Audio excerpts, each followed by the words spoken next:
Welcome to the quarterly earnings conference call. At this time, all participants are in a listen-only mode.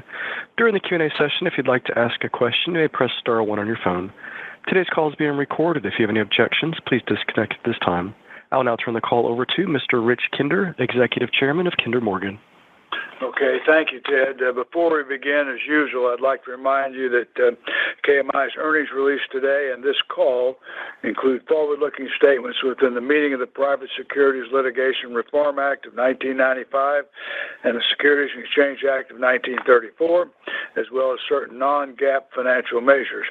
Before making any investment decisions, we strongly encourage you to read our full disclosure on forward-looking statements and use of non-GAAP financial measures set forth at the end of our earnings release, as well as review our latest filings with the SEC for important material assumptions, expectations, and risk factors that may cause actual results to differ materially from those anticipated and described in such forward-looking statements.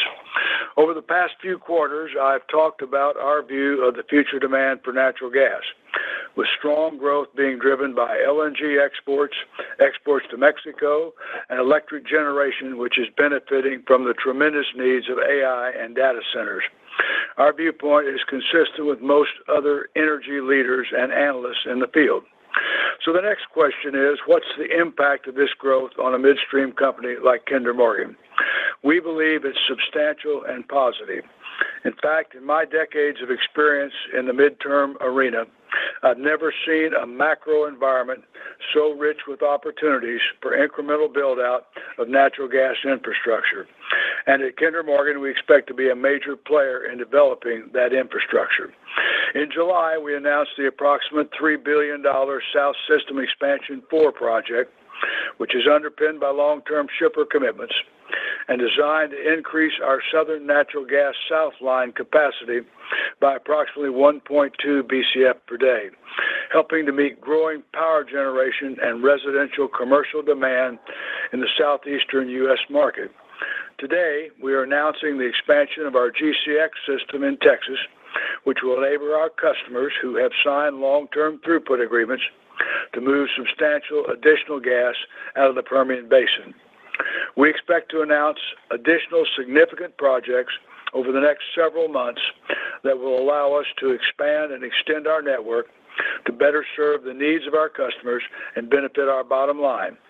As these projects come online, we should be able to grow our EPS, EBITDA, and DCF on a consistent and sustainable basis for years to come. And with that, I'll turn it over to Kim. Okay, thanks, Rich. I'll make a few points, and then I'll turn it over to Tom and David to give you more details. But for the third quarter, earnings per share was unchanged. EBITDA grew by 2% versus the third quarter of last year.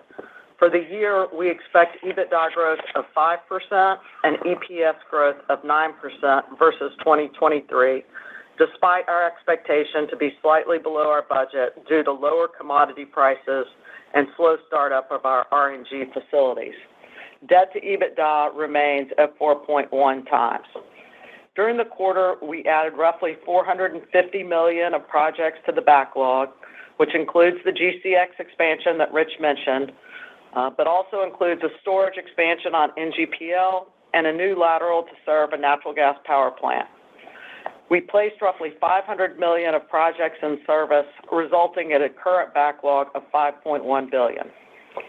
As we look to the future, we continue to see large opportunities for growth in natural gas between LNG, exports to Mexico, power, and industrial growth.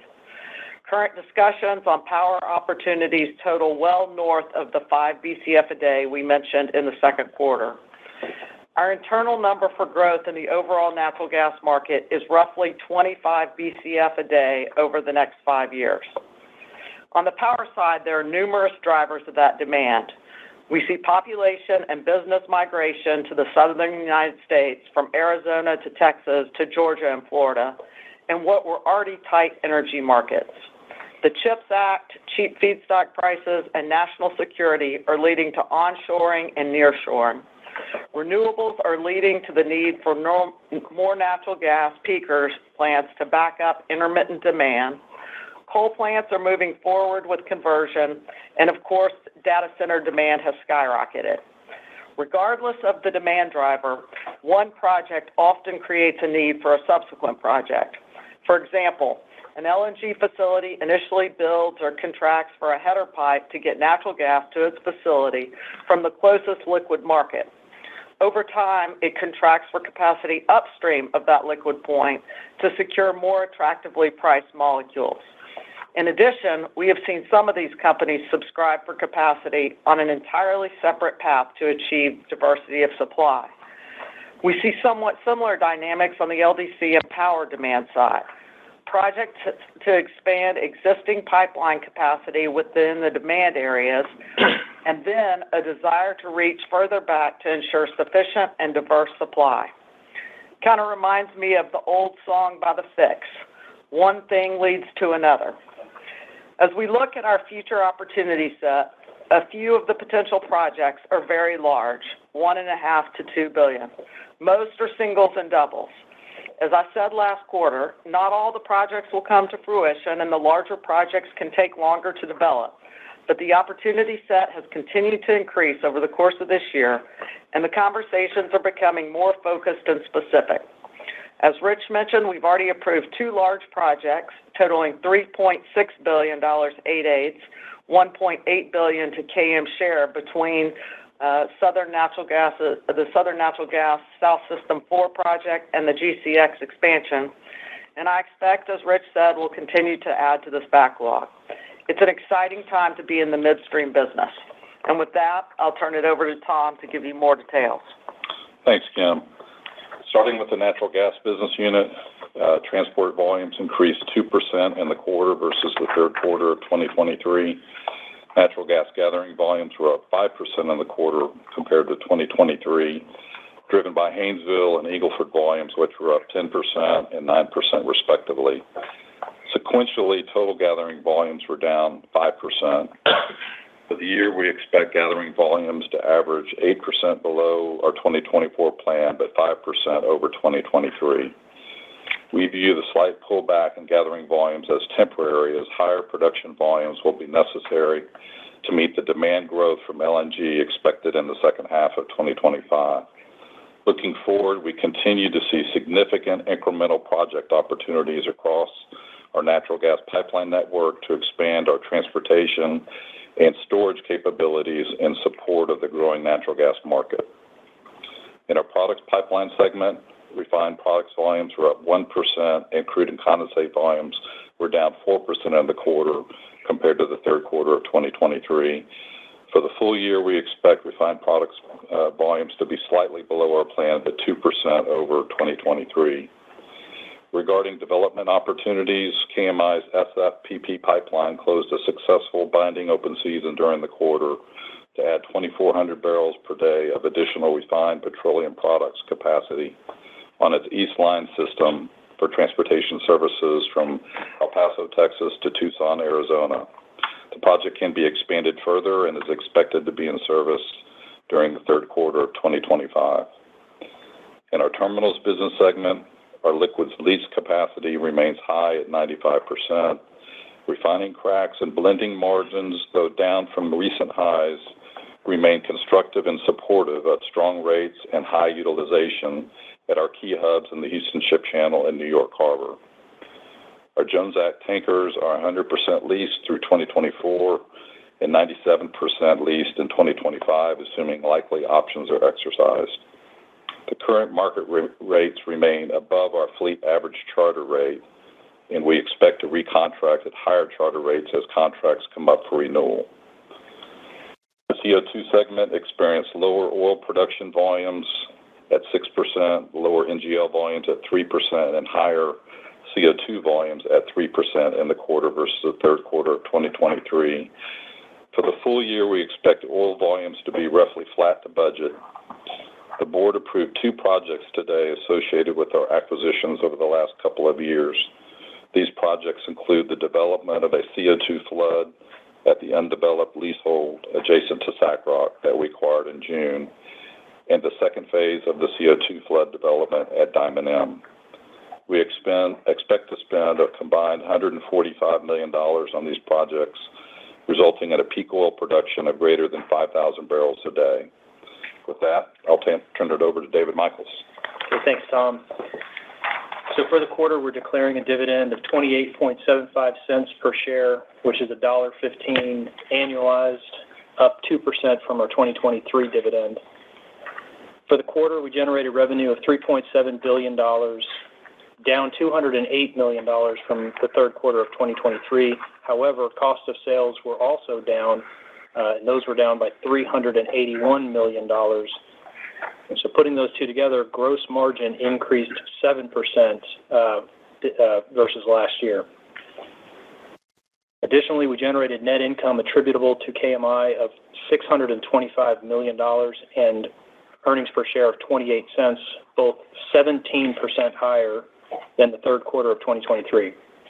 On an adjusted net income basis, which excludes certain items, we generated $557 million and adjusted EPS of 25 cents, which is flat with last year. We saw year-over-year growth from our natural gas and terminals businesses. The main drivers were contributions from our acquired South Texas midstream assets, greater contributions from our natural gas transportation and storage services across our networks, as well as higher growth project contributions. Our product segment was down mainly due to lower commodity prices and the associated impact on our inventory valuations. DCF per share was 49 cents, flat with last year. We experienced higher sustaining capital versus last year in the quarter, which is consistent with how we budgeted for it. For the full year, we expect sustaining capital to be in line with budget. So the quarter is pretty flat with last year, but if you look at on a year-to-date basis, performance is nicely up. EPS is up 9% over last year, and our adjusted EPS is up 5% on a year-to-date basis versus last year. And as Kim mentioned, while we expect to trend a little bit below budget for the full year, we expect our full-year adjusted EBITDA to be 5% higher than 2023 and our adjusted EPS to be 9% higher than 2023. On our balance sheet, we ended the third quarter with $31.7 billion of net debt and 4.1 times net debt to adjusted EBITDA, which is consistent with where we budgeted to end the quarter. Our net debt has decreased $150 million from the beginning of the year, and here's a high-level reconciliation of how that change occurred. We've generated $4.2 billion of cash flow from operations. We've spent $1.9 billion in dividends. We've spent $2 billion in total CapEx. That includes growth, sustaining, and our contributions to our joint ventures. And we've had $50 million approximately of other working capital uses, and that gets you close to the $150 million decrease in net debt for the year. Now I'll turn it back to Kim. Okay, thanks, David. Chad, if you'll come back on, we'll open it up to questions. The phone lines are now open for questions. If you would like to ask a question over the phone, please press star 1 and record your name. To withdraw your question, press star 2. The first question in the queue is from John Mackay with Goldman Sachs. Your line is open. Hey, everyone. Thank you for the time. You spent a lot of time, again, talking about the growth potential that you're seeing coming back across power, et cetera. You have a couple projects that are floating around, kind of not quite in the backlog yet. I guess we used to call that shadow backlog. I guess I'd just be curious if you could kind of frame up the size of that relative to, let's say, this time last year. And then if you could maybe touch on, in that context, maybe Mississippi Crossing and Trident, that'd be great. Sure. I mean, I think, as I said earlier, the opportunity set has continued to increase versus from the start of this year and even more since this time last year. And so, I mean, we don't technically have a shadow backlog, but if we did, I would expect that you would see a big increase in that. And so those projects range a lot of singles and doubles, which are great.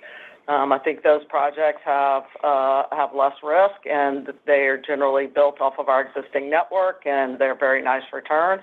And then we have some, that could be much larger. But if you look at, for example, the power opportunity, we are talking to, power plants in Arizona and Arkansas and Texas and Mississippi and Louisiana and Wisconsin and Colorado. And then obviously, we're addressing the Georgia need through the South System 4.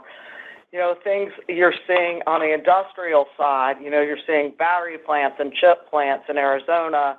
You're seeing auto plants in Georgia, petrochemical plants on the U.S. That's, driven by the onshoring, that's driven by the CHIPS Act, and that's driven by the fact that we've just got very cheap commodity prices here, so cheap feedstock for these petrochemical plants. On the export to Mexico, that's driven by, power plants, that's driven by nearshoring, that's driven by export LNG. And we've got CCS opportunities on petroleum product side. We've got a number of blending opportunities we're working on. There's opportunities on the storage side. As I said today, we NGPL added a 10 BCF storage opportunity. We added our share of that to the backlog. And then, on natural gas. So our backlog itself has grown significantly from last year. I don't remember the exact number, but I think it was in the 3s or below this time last year, and now we're over 5. So, that gives you some sense of the things that we're seeing. Also since this time last year, we were saying $1 to $2 billion a year in expansion capex, and we updated that more recently to say $2 billion in expansion capex per year. So, those are all signs of how we see this opportunity set. On the MSX project, I'll let Cecil talk about that in the open season. Yeah, John, this is Cecil. So, as we've been talking about the last couple of calls, we've got 2 open seasons out there. Our theme, we've been saying for a while that we've got a need for more molecules to move from west to east. So what you have is 2 open seasons, one with Mississippi Crossing and one with Trident, that basically is getting molecules to where they're needed. Mississippi Crossing can be scaled up, up to 2 BCF to get to the southeast markets, obviously to feed some of the southeast customers that we're working with on South System 4. Trident is a project that gets gas from Katy all the way to the LNG corridor in Port Arthur. And so we're excited about those projects. We're working with our customers. Needless to say, both of them are in kind of a competitive space. So, hopefully we'll have more to share on the next call as it pertains to those. And they just gave me the number on the backlog. Third quarter last year was 3.8, so we've gone from 3.8 to 5.1, so that's a 34% increase in the backlog. All right, that's great color. Appreciate all that. I think just second question, we're going into guidance 2 months from now. Obviously not going to ask you on specific numbers or anything, but if we look at where 24 has trended versus initial guidance, big part of that has been commodity softness. We can debate over how much of that is transitory or not.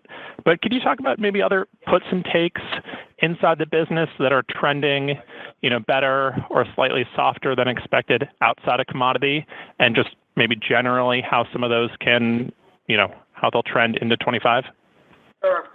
So, on the natural gas side, obviously got the commodity impact, and that's impacting gathering volumes, and so we've seen some weakness versus our budget, and you heard Tom address that in his comments on gathering volumes.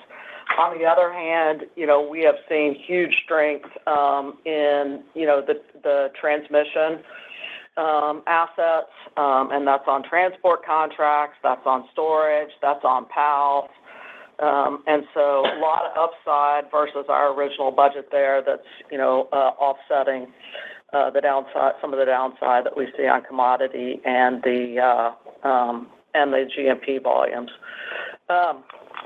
So I think, the question when you start looking into 2025 is going to be around what we expect GMP volumes to be. I think it's kind of too early to talk about that. I think the first half of the year, probably looks a lot like 2024.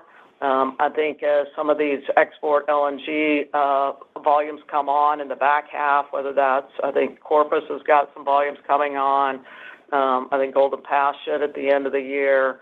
And then I think there's Plaquemines. So I think, with those volumes coming on, that will lead to a stronger environment to some extent on, and part of that also depends on what kind of winter we have. But I think, going into 25, on the other business segments and say, products and terminals have rate escalators. We've got some upside on Jones Act. Interest rates are obviously going to be a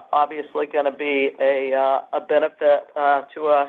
Expansion projects, getting our RNG facility stabilized, and then we'll just have to see where GMP comes out and where we come out on commodity prices.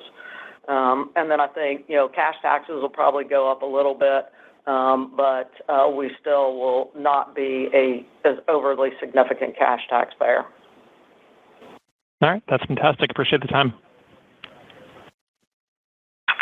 The next question in the queue is from Michael Bloom with Wells Fargo. Your line is open. Thanks. Good afternoon, everybody. Wanted to just stay on the topic of the percolating gas demand, gas projects. Given just the growing potential backlog of projects that you're looking at, where do you see CapEx trending over the next few years? I know you last quarter kind of raised it from 1 to 2 up to $2 plus or minus billion of growth CapEx, but do you see that trending even higher over time, and any idea of where that could go? Okay. So, Michael, I'd say it could. I'd say at this point there's no change to our roughly $2 billion per year. As I said, that when we say roughly $2 billion, that can exceed $2 billion. That could be 2, 3, or something like that. I think,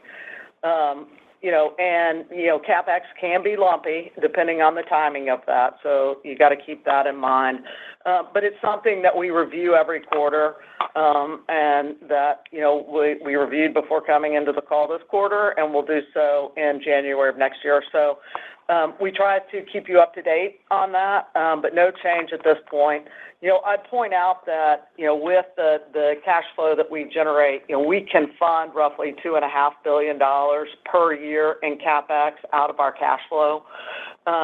And then in addition to that, we've got, some balance sheet capacity should we need it, to be able to fund projects and bring down leverage, as they come on. So, I think we're in good shape in terms of being able to fund projects if we were lucky enough to take that number higher. Got it. That's great color. Thanks. And then my other question was really about expected returns. So obviously the backlog has lots of different projects, different sizes of types of projects, but is there anything to just talk about trend-wise? Are you seeing better returns on this project? It seems like the South System 4 expansion was a really attractive multiple versus your total backlog. So just wondering if you're seeing that trend overall. Thanks. I mean, I think the returns that we are getting on these projects are pretty consistent with what we've achieved historically and what we've targeted. So, different projects, come at different returns, depending on how long it takes you to bring a project on. The multiple is likely going to be better to get to the same return because you've just got that, you've got that CapEx drag on the front end. But no, South System 4 is not substantially different than, the projects that we've done historically. Thank you. The next question in the queue is from Teresa Chen with Barclays. Your line is open. Hey, Teresa.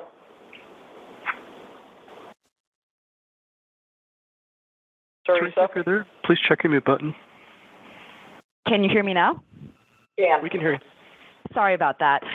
So looking at your Mississippi Crossing project, can you give us some color on the commercial drivers that would allow Kinder to win this project, assuming the binding open season is successful? Do you think this is in part driven by customers' desire to diversify sources of supply beyond the typical Northeast Mid-Atlantic corridor? Teresa, good question.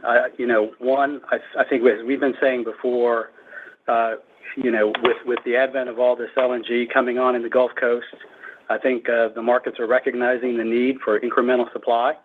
And this is, not only diversification of supply, but actual access to physical molecules to be able to handle the upcoming growth. And so I think, reaching back to a point of liquidity where you have access to different basins in addition to the existing basins is kind of the play. Got it. And then turning to a different part of your portfolio, with the recent success of one of your competitors in spinning out their liquids business, any thoughts on separating your products business from your natural gas assets to potentially reflect better value in each? Yeah, I would say, the businesses that we own and operate, we think there are strategic to owning together. We get benefits from owning, natural gas and products pipeline. For example, on the integrity side, our integrity team is one that goes across. On the project management side, we get benefits from that.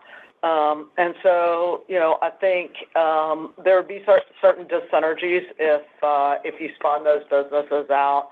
I also don't think that, if you look at a sum of the parts, where we're trading today, if you peel those businesses apart and look at them versus where you look at the company together, there's a significant discount.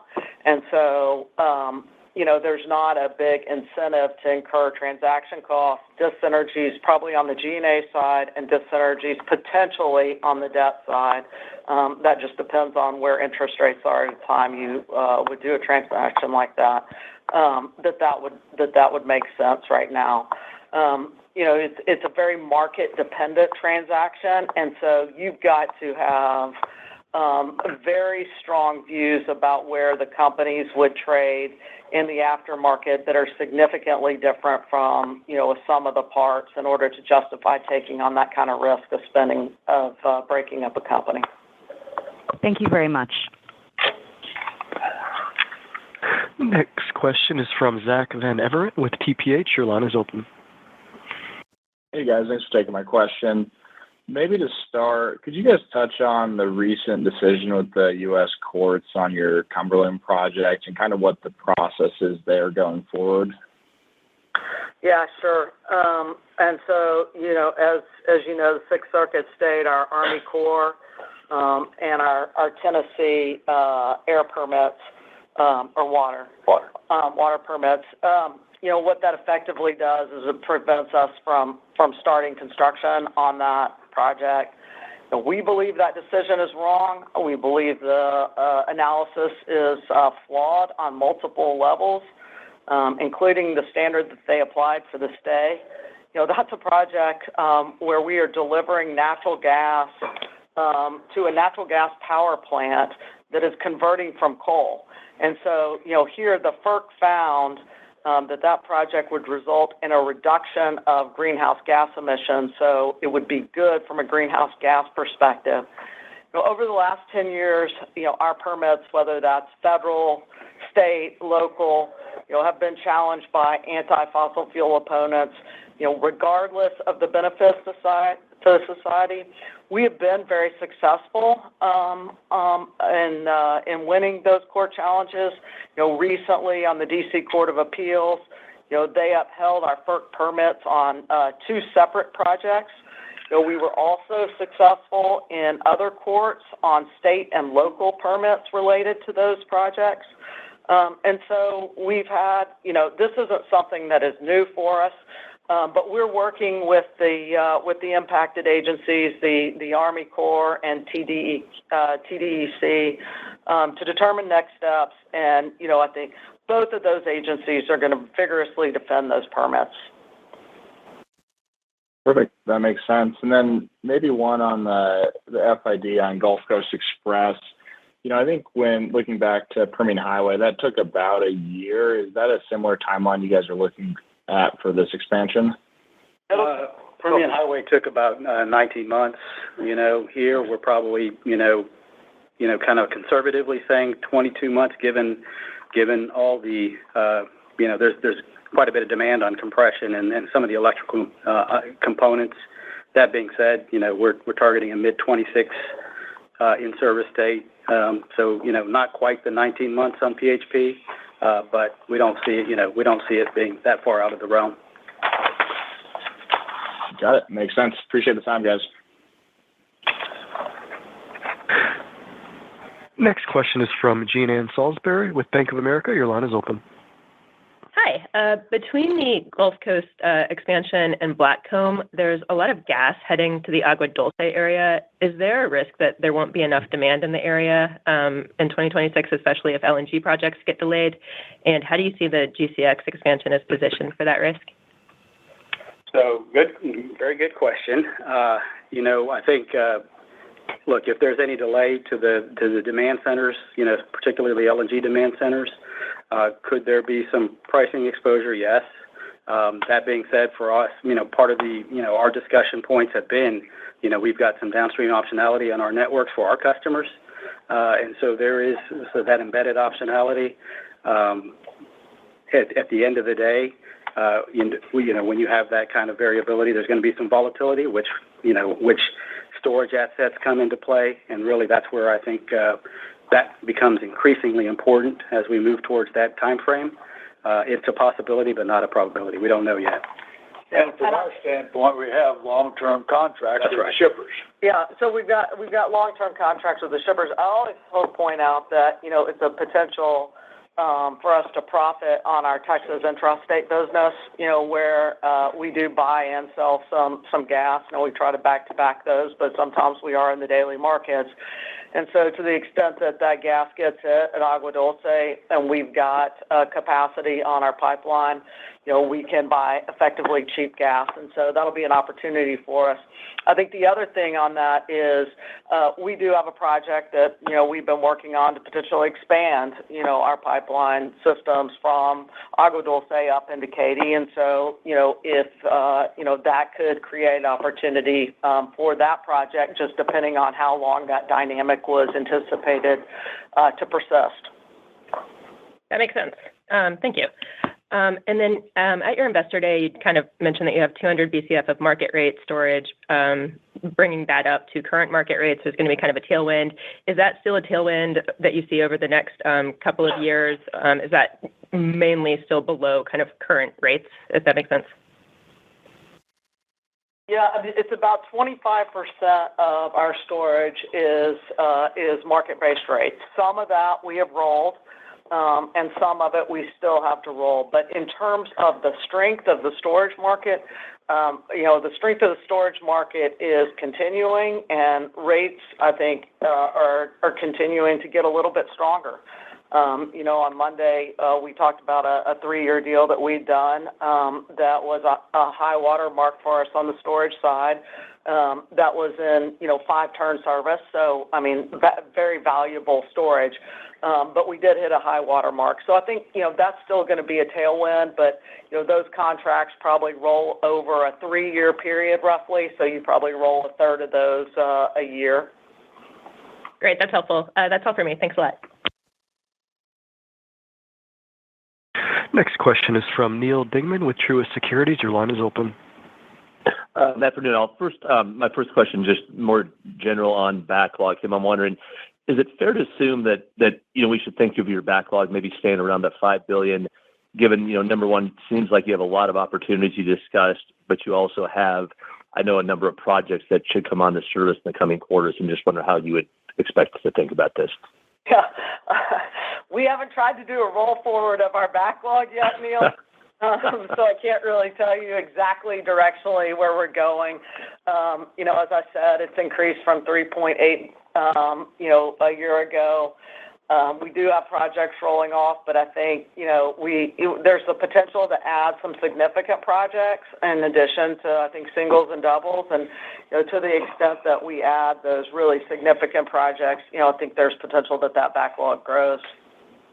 That's great to hear. And then just secondly, I know a bit smaller, just anything you could add on the CO2 portfolio specifically. I think last quarter you mentioned just likely no material change in capital spend there. I'm just wondering, will this continue to be the case? I know you've got, given the development of Sac Rock and North Elroy and different things, how should we think about that portfolio? Yeah, I think Tom mentioned in his comments that we just recently, this quarter, this morning, our board approved about $150 million of projects in CO2, and those are really new CO2 floods. And on peak production, that's going to get us an incremental 5,000 barrels a day, which is a pretty significant amount, on as a percentage basis of the existing production. So, Anthony. Yeah, on an annual basis, we're spending probably $200 million a year on expansion. So I think that just rolls into that program. So I wouldn't expect a material increase, at least in the near term. Very good. Thank you both for the details. Next question in the queue is from Jeremy Tonet with J.P. Morgan. Your line is open. Hi, good afternoon. Hey, Jeremy.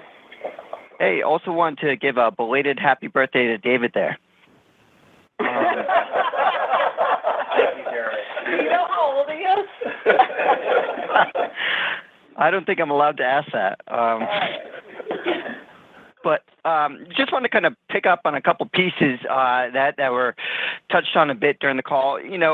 Kim, I recognize this is kind of an impossible question, but just at a high level, when we're thinking about operating leverage for Kinder, there's latent capacity on the gathering side, there's latent capacity on the pipe side, and just want to get a sense for, I guess, capital light growth there. If the GMP really takes up, if there's a call on gas, higher gas prices, if the peakers are really pulling, because they have to run more given high power prices, how does that, I guess, impact KMI? Mm-hmm. So I think there is, capacity on some of the gathering, especially in the Eagle Ford. We'd have to add some processing in the Eagle Ford, but from a pipe standpoint, you've got plenty in the Eagle Ford.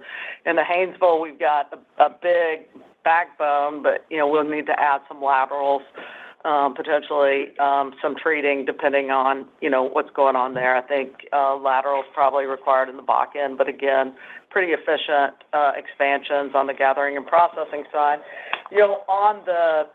On the transmission pipes, those are running pretty full, as you've seen from some of the utilization that we presented at our conference. And so there, I think more of the upside is going to come as contracts roll. So it doesn't necessarily, and then as we can provide some ancillary services around, volatility events, I think is where you'd see some tailwinds on those pipes that run at pretty good utilization. Got it. That's helpful there. And then, just wanted to kind of touch on a little bit more as it relates to the power demand, large customers as well as, data centers potentially. How far upstream could you guys see Kinder going? Could Kinder provide behind-the-meter gas solutions, be it providing the gas, or if there was a contract structure that was attractive, even, providing the power itself with the gas generation? Just wondering how you think about the opportunity set here. Yeah, sure. I mean, providing gas directly to a power plant is, we can do that whether it's behind the meter or, in front of the meter. I mean, you're asking, is it going to be part of the transmission grid or not? I mean, that doesn't really impact us, so we can provide the gas in either scenario on that. We've talked about from time to time, could you have put a power plant next to one of our storage facilities, and, that would give, that power plant, very high reliability, and then it would also give great reliability potentially to a data center that was located near. We don't have any concrete really plans on that at this point, but it's something that we are looking at. Got it. That's helpful. Thank you for that. And the next question in the queue is from Keith Stanley with Wolfe Research. Your line is open. Hi, thank you. Just two clarification questions. So the first one, I think you said you could fund $2.5 billion a year of growth CapEx out of cash flow. Would you be comfortable even going higher than $2.5 billion a year on a recurring basis, or do you view $2.5 billion as kind of a cap within your financial framework? As I said, right now we're at 4.1 times debt to EBITDA. We expect to end the year around 4 times debt to EBITDA. The high end of our range on debt to EBITDA is 4.5 times. Every 0.1 is, roughly $700-ish million. And so, we could debt fund, if you will, some incremental CapEx, as long as we were sure that, over time, based on the cash flow that these projects would bring on, and I think, based on the returns that we target, that would occur, that debt to EBITDA would come back down over time.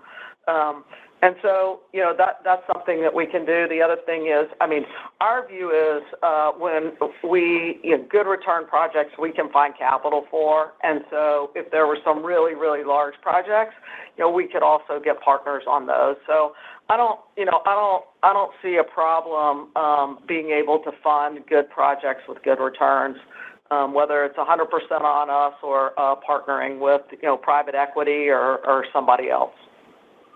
We think we can maintain a strong balance sheet and still accommodate our needs for CapEx. Thanks. Makes sense. Second one, just I wanted to follow up on the courts question. Some of your peers have been affected a little more, but do you see more risk generally with court reviews on projects post the Chevron decision? And are there different things you can do on permitting strategy, timing it when you deploy capital, thinking about return requirements to deal with it if the courts are becoming a little more problematic on new infrastructure? What I would say with respect to the Chevron doctrine and this decision is I don't think the Chevron doctrine played any part in the decision we got on Cumberland. I think that this is something that we've been seeing.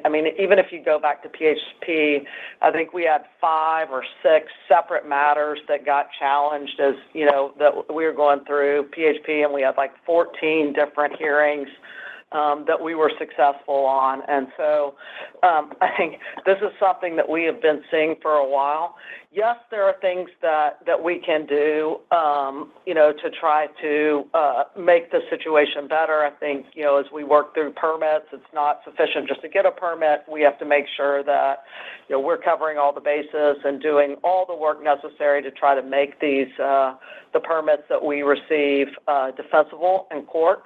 I think that, I don't see it right now being more difficult than what we've seen in the past. I think people should expect that, that we're going to get challenged, and that we're going to work that into our strategy. We're going to work that into how we deploy capital.